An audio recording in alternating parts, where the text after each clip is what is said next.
So they just dropped the Joker teaser yesterday, and I know I already shared my predictions on it in an earlier video. All I can say is that this movie doesn't look that good. Now, I know I shouldn't judge this movie based off just its teaser, but there are plenty of warning signs to me that look like this film isn't really going to deliver. Here's why. The first warning sign is that Warner Bros. Is amazing at marketing. They always have been. When they released the first initial teaser of Batman vs Superman, I remember having this fleeting hope and belief that maybe Warner Bros. Has got what it takes to take on Marvel. Then they dropped the Suicide Squad trailer a few months after, and I was even more ecstatic. And then, what did we get? We got two of the worst superhero movies ever created. Well, actually, Suicide Squad really isn't a superhero movie, but you get what I mean. I learned an extremely valuable lesson after those trailers released. I never trusted WB's marketing ever again. We got trailers for Wonder Woman and Aquaman later on down the road, I think in 2017. Wonder Woman managed to be great, but Aquaman I definitely was not sold on after that first initial trailer. My point is that Warner Bros. Has a history of getting people hyped and then they deliver really mediocre movies. The second warning sign to me is the director of the movie, Todd Phillips. Who's Todd Phillips, you ask? Well, he was the director of all the Hangovers, Due Date, and War Dogs. Now, I actually did like War Dogs. It was a good crime buddy film, but the rest of his movies were, they're mostly comedies. They're very lackluster. A lot of spectacle and not too much substance and story. I really couldn't see him making a Joker movie, which is why when Warner Bros. Selected him to be the director for this movie, I was very confused. I was reading this article about his statements before he showed the teaser at CinemaCon 2019, and after reading what he said, he himself doesn't really understand what kind of movie he made. What he said was, "When the marketing department at Warner Bros. Asked me the other day to describe the movie, I said I can't. They said, well, at least tell us the genre. And I thought about it for a minute, and I said, it's a tragedy. And I think if the brilliant Joaquin Phoenix was here with me, he would agree."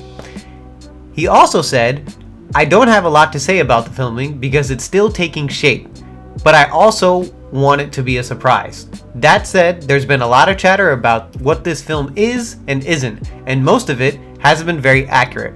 But I suppose that's to be expected when you set out to make an origin story about a beloved character that basically has no definitive origin."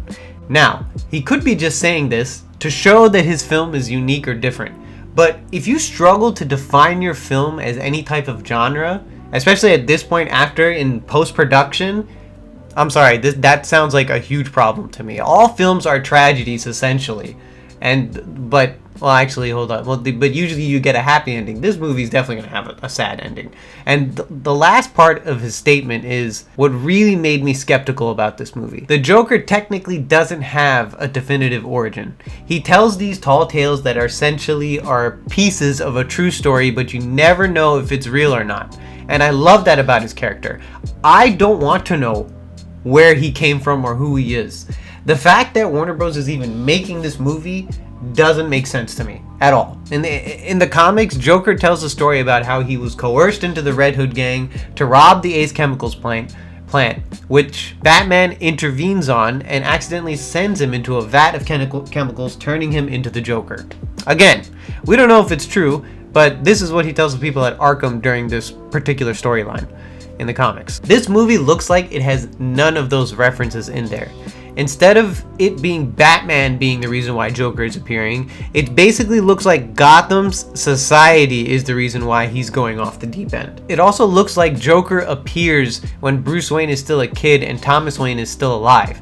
These are all minor annoyances, but essentially what I'm saying is Joker only exists because Batman exists. That's always been a huge part of the Batman mythos, is that he essentially created all his worst enemies directly or indirectly.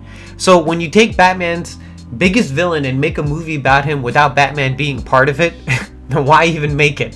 Why? What makes Joker so interesting is his obsession with Batman. It's not that he's a mentally ill person. It's the fact that he only exists to test Batman's will and break him.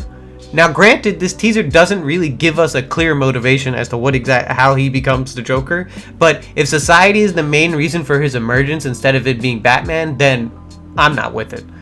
Now, the one thing that will probably be good in this movie is Joaquin Phoenix's performance. I think he's a great fit for Joker. Just please cast him alongside the new Batman in the next movie. But overall, my feeling for this movie is that it's not going to be good. I just want DC to get their shit together.